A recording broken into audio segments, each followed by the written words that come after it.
Hello again, welcome back to More Business. The Ghana Revenue Authority (GRA) on Tuesday locked up 2 electrical solutions firms in Accra for defaulting in the payment of tax to the tune of over 6 million Ghana cedis. A third, Mecklin Hotel, was also nearly locked up until management made a part payment of the outstanding arrears. The action was part of the GRA's random operations to identify name and shame businesses which have persistently defaulted in paying taxes. It's also part of efforts by the GRA to meet its 2019 revenue targets. There's more in this report. The Ghana Revenue Authority Tax Compliance Task Force first went to one of Ghana's popular hospitality facilities, Mecklin Hotel. After going through their books, management issued a 1 million Ghana cedi check as part payment for the outstanding debt of 2.8 million Ghana cedis to escape closure. Speaking to the media, head of Debt Compliance and Enforcement Unit at the Ghana Revenue Authority, Michael Sifa, expressed joy over the agreement and attempts to fulfill the rest of the debt in the coming days. And upon our visit, they've given us a check for 1,500,000 payable this Friday, and the next 500,000 payable next week Friday. So their balance will be 1.8 million. They've agreed to see us on Friday and give us a payment plan for the balance, which will be 1.8 million. In fact, they've been very supportive, and we're also very happy that they have given us a schedule, and they have also agreed to come and see us and give us a plan on how they are going to defray it. This is very good news to all of us. For how many years? Oh, they've owed from 2017 till now, and we are very confident that going forward, and being what we have done, they are not going to continue to owe, and that will make sure that they comply with all their tax obligations. According to them, they just arranged a quick overdraft with their bankers to defray that, and so I want to leave it at that. At the end of the exercise, we are very confident that we should be able to collect. We are still on, it's still ongoing, and we have seen a couple of them. We are yet to meet the rest and know what their attempts will be. So far, this one, we've collected about 3.5 million, and the rest have also come to our offices and had a plan with us, and they are all paying. At the second point of call, management of Intelligent Metering at Energy Solutions Limited had no option than to pack out for the task force to lock their premises. According to Michael Sifa, the companies owed over 6 million Ghana cedis.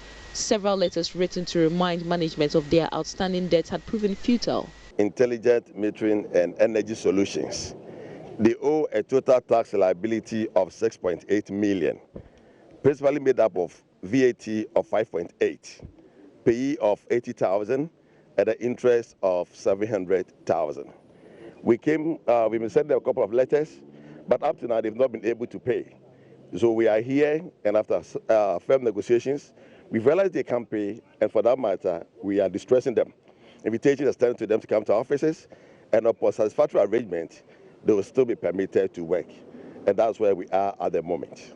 Distressing is the last resort, basically, that we do. It's one of the last resorts. And so we normally write them, we send them final demand notices, assessment notices, and we invite them to our offices, have a lot of discussions. We give them payment plans if they can. And after all that, if payment is not made, then we come out and do the distress.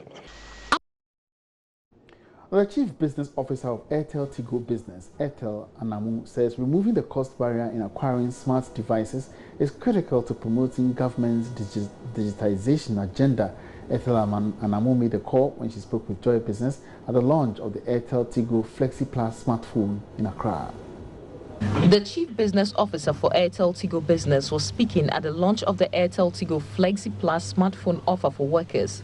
She said ensuring that individuals have access to affordable devices will help deepen smartphone penetration to support the government's digitization agenda. We removed the entry barrier.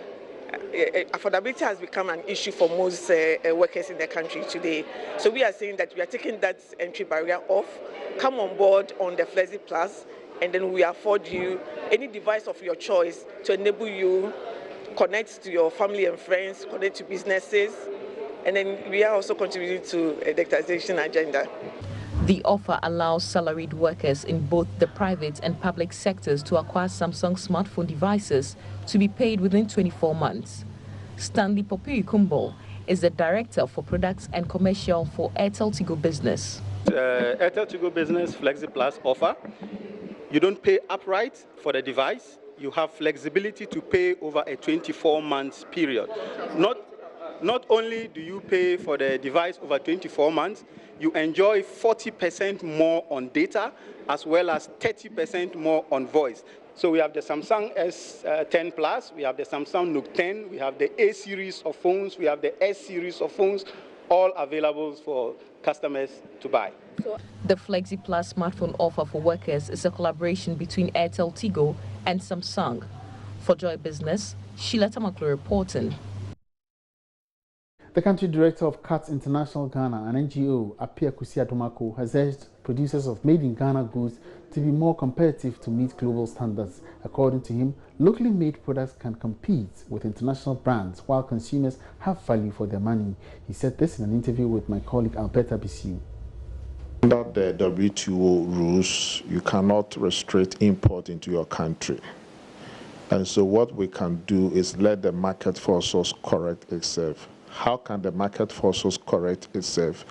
The market forces will be that when our industries start to produce quality goods at competitive prices, good packaging, value for money, and then if it becomes cheaper even than the ones coming from Europe or Asia, nobody would worry nobody will worry about going to buy a foreign product, because if, for example, this pharmaceutical company at North Industrial Area can produce a particular drug of the same efficacy as Pfizer or GSK can do, then everybody would want to go and buy that particular brand.